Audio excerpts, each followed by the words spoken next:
Has YouTube shadow banned your channel? Well, in order to start answering that question, do me a favor and go to the YouTube homepage and tell me what you see right now. It's likely a row of big thumbnail long form videos followed by a row of shorts. And if you're really unlucky, a row of playables, because that's what everybody comes onto YouTube to do these days apparently. As for using YouTube on your phone, well, I got one long form video here before shorts take up the entire screen. And have you noticed that this option rarely seems to actually do anything? Now, granted, your experience may be different, which is why I'm keen to read your comments. But I think we can all agree on one thing. It didn't used to look like this, right? Looking back at an image of the YouTube home screen from about a year ago, the long-form video thumbnails were smaller, meaning more videos could fit on each row, and shorts tended to be what we would call below the fold. You had to scroll down to see them. So if we look at the comparison here in its most basic terms, long-form creators have gone from 8 opportunities to appear at the top of the YouTube homepage to just 3. That doesn't sound very good, does it? Well, the main vidIQ channel certainly seemed to hit some sort of view roadblock on long-form videos in the first week of September 2025. And if you look at this spreadsheet where I like to track the initial performance of our videos, impressions and views over the first 24 hours of a video's life tanked. And it was almost as if a switch was flicked. Now, I guess you could argue, as YouTube often does, that this is a seasonal thing. And yes, the beginning of September is a back to school time of year. But we didn't hit the same severe drop in 2024. And more critically, as we move towards the end of the year, our numbers haven't recovered. Now, naturally, in response to this decline, we've done what any seasoned creator on YouTube would do. We've not sat there with a woe is me attitude and done nothing. We've worked really hard to workshop the problem. We've tried new video ideas, new video formats. We've recreated the classics that in the past have guaranteed good video performance.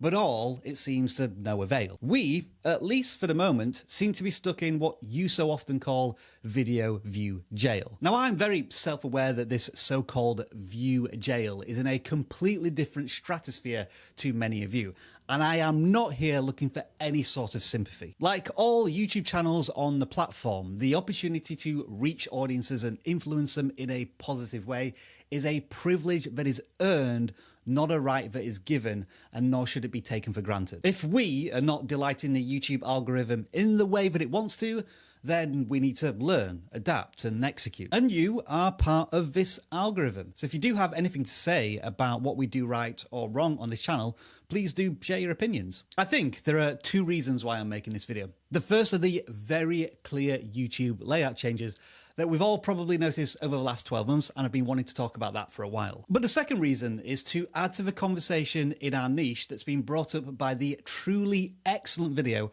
by Marcus Jones recently. He brings compelling evidence from many different sources pointing to a drop of views for long-form creators at the end of the summer 2025, and also puts forward the possible reason for this being down to the YouTube layout changes. So yeah, while I may not always agree with his choice of thumbnails, this video is definitely worth a watch. Now, if all of what we talked about has any element of truth, then in comparison to long-form views declining, shorts views should skyrocket, right? I mean, if you are a shorts creator and you're going from 0 discovery opportunities on the YouTube homepage to 5, that must make a difference, right? Well, as frustrating as this is going to sound, we can't prove that with our data. Our shorts views on the channel suffered a similar slump, although nowhere near as bad as the long form video views over the same time period. And our shorts views on the channel do seem to be recovering at a faster rate. The unique and weird thing about shorts on our channel is that the vast majority of our views come from search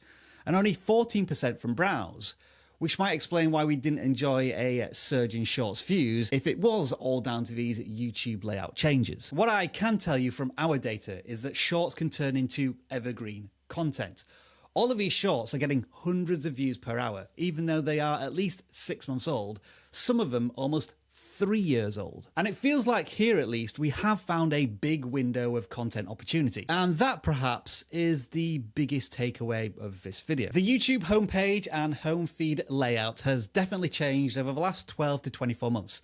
I don't think that is in dispute. And this is a very intentional change. I very rarely watch shorts, and yet YouTube is forcing them onto my feed even if I've never shown any interest in watching any of them. So does that constitute a change in the YouTube algorithm? Well, if, as we often say, the audience is in fact the algorithm, then these new YouTube layout changes are going to force the audience to interact and engage with content in a different way. But does that go as far as, I guess, technically shadow banning your long form content? Well, I think the moment you accept that as an explanation is the moment you surrender control of your own YouTube future. It may be true that YouTube's priorities are changing. They may want more users watching more shorts on desktop and mobile devices. And if that is the case, then I hope YouTube makes it clear in their Big Bets article that they release typically around this time of year, every year, that tells us what they intend to focus on. But we should all be prepared for this, right? YouTube hasn't been around for over 20 years without